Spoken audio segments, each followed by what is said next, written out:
Assalamualaikum warahmatullahi wabarakatuh. Berjumpa kembali dengan pelajaran IPA kelas 7 semester 2. Kali ini kita akan belajar tentang klasifikasi makhluk hidup.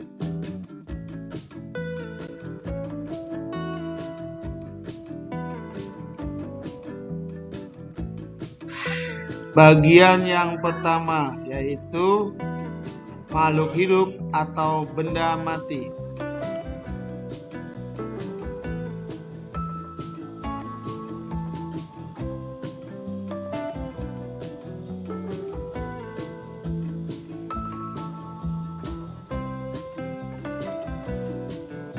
Tujuan pembelajaran pada bahasan ini adalah pelajar dapat membedakan makhluk hidup dengan benda mati berdasarkan karakteristiknya, serta mengumpulkan informasi tentang proses yang terjadi di dalam tubuh makhluk hidup yang membedakannya dengan benda mati.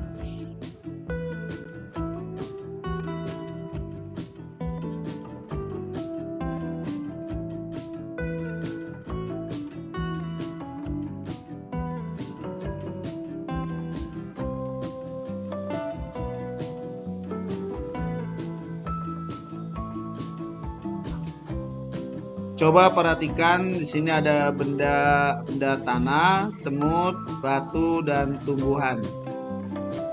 Pertanyaannya, apa yang terjadi ketika benda-benda tersebut disentuh? Pada saat kalian memberikan sentuhan terhadap semut, batu, tanah, dan tumbuhan kecil, tentu akan menghasilkan tanggapan yang berbeda-beda.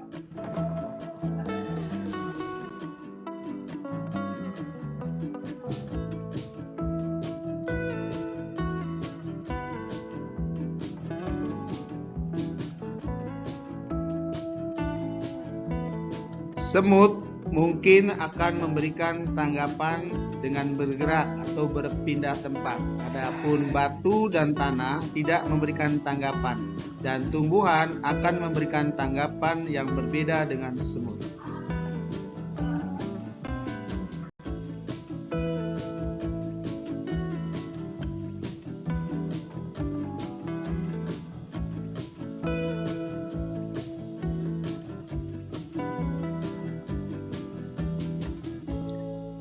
Dari penjelasan tadi, ternyata ada dua respon yang berbeda ketika benda-benda tadi disentuh. Ya, ada yang memberikan tanggapan ketika disentuh, dan ada benda-benda yang tidak memberikan tanggapan ketika disentuh. Nah, benda-benda yang memberikan tanggapan ketika disentuh itu disebut sebagai makhluk hidup, sedangkan yang tidak memberikan tanggapan disebut sebagai benda mati.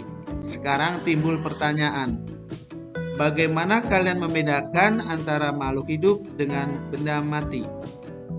Nah, untuk menentukan sesuatu termasuk makhluk hidup atau benda mati adalah berdasarkan ciri-ciri atau karakteristiknya.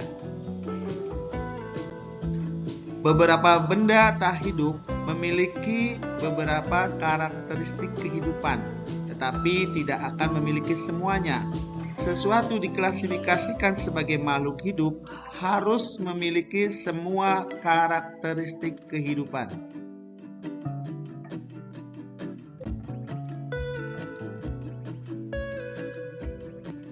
Lantas, apa saja karakteristik kehidupan yang harus dimiliki oleh makhluk hidup?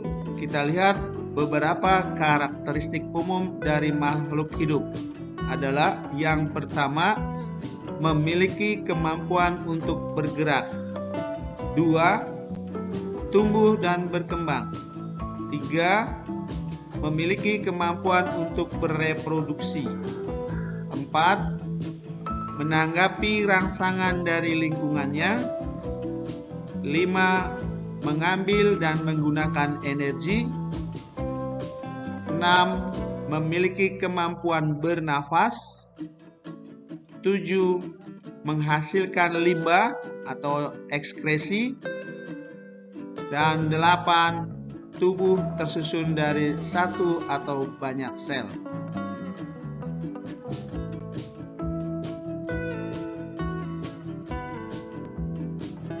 Sekarang kita akan bahas ciri-ciri atau karakteristik makhluk hidup.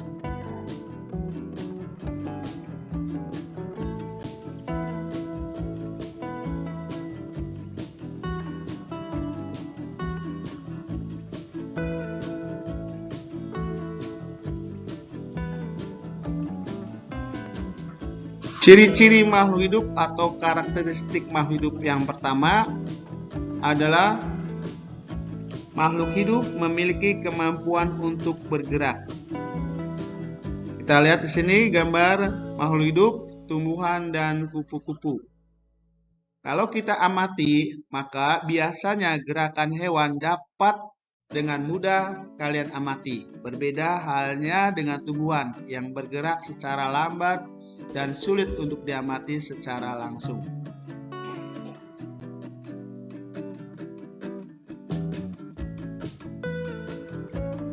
Dua, makhluk hidup dapat tumbuh dan berkembang. Sesuatu disebut makhluk hidup berarti mereka dapat tumbuh dan berkembang. Hal ini berarti menjadi lebih besar, lebih rumit, atau keduanya. Beberapa makhluk hidup dapat tumbuh sangat lambat, namun beberapa makhluk hidup tumbuh lebih cepat. Contoh yang pertumbuhannya sangat lambat adalah pertumbuhan manusia, memerlukan beberapa tahun. Sedangkan yang sangat cepat pertumbuhannya adalah kecambah, hanya dalam hitungan beberapa jam sudah kelihatan pertumbuhannya secara nyata.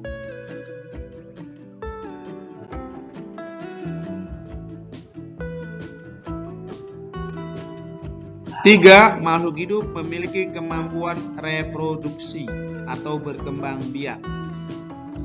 Semua makhluk hidup dapat melakukan reproduksi. Hal ini menunjukkan bahwa mereka dapat menghasilkan keturunan yang mirip dengan induknya.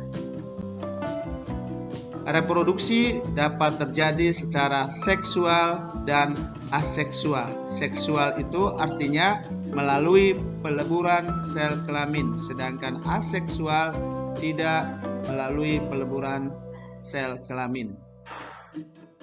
Contoh makhluk hidup yang reproduksinya secara seksual, sini ada hewan, kemudian tumbuhan, penyerbukan, dan yang reproduksi secara aseksual contohnya pada tanaman, yaitu mencangkok salah satunya.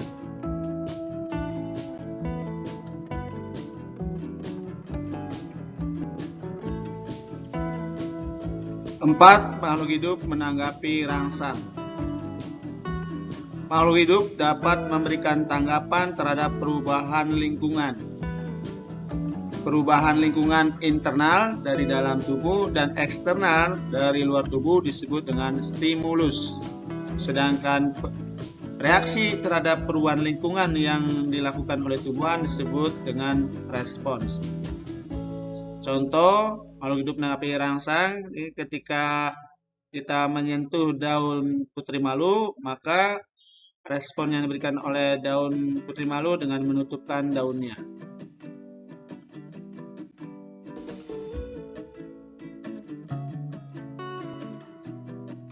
Lima, makhluk hidup mengambil dan menggunakan energi. Makhluk hidup mengambil dan menggunakan energi untuk bergerak, tumbuh, berkembang biak, dan menjalankan fungsi tubuh lainnya. Tumbuhan menggunakan energi matahari untuk menjalankan proses fotosintesis. Fotosintesis adalah proses perubahan senyawa sederhana, yaitu karbon dioksida dan air, menjadi senyawa kompleks, yaitu gula. Selain glukosa atau gula, hasil fotosintesis adalah oksigen. Ini gambar dari proses fotosintesis.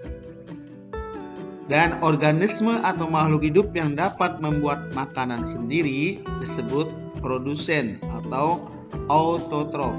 Contoh produsen adalah semua tumbuhan hijau atau yang memiliki klorofil.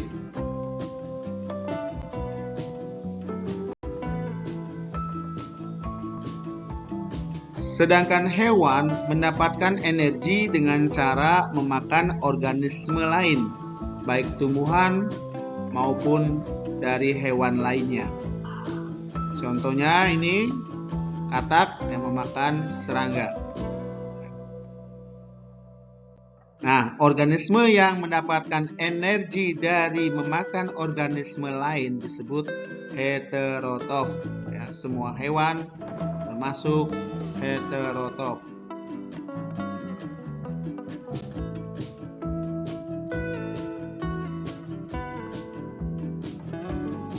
Makhluk hidup dapat bernafas.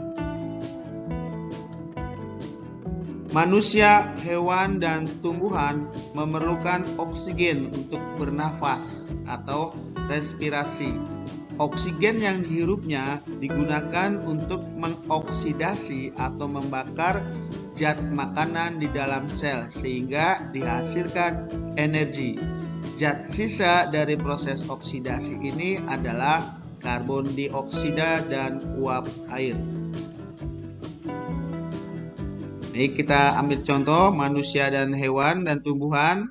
Ya, oksigen ini akan dihirup oleh manusia dan hewan, begitu juga dihirup oleh tumbuhan untuk proses oksidasi.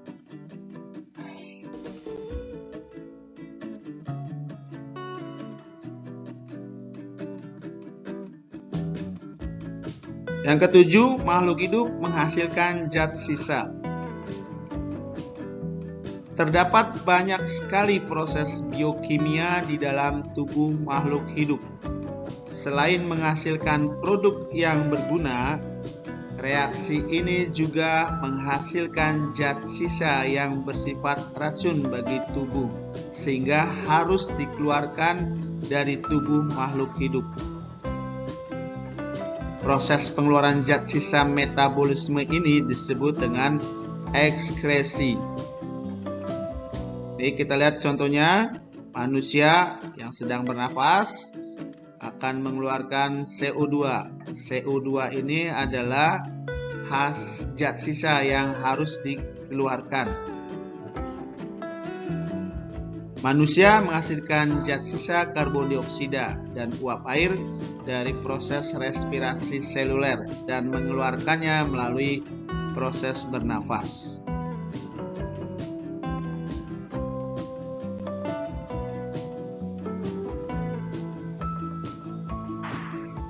Yang terakhir, makhluk hidup tersusun dari sel.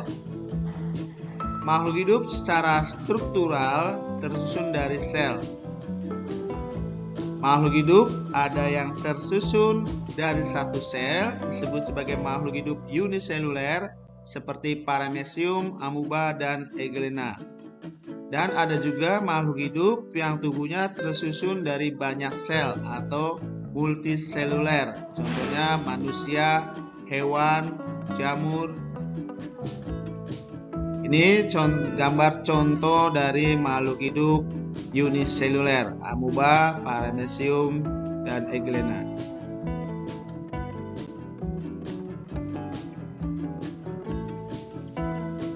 Nah, untuk mengetahui berapa persen kalian telah memahami penjelasan tentang karakteristik makhluk hidup, silakan kalian kerjakan latihan di buku latihan kalian.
Demikian pembahasan klasifikasi makhluk hidup bagian yang pertama, yaitu makhluk hidup atau benda mati. Semoga bermanfaat. Terima kasih. Assalamualaikum warahmatullahi wabarakatuh.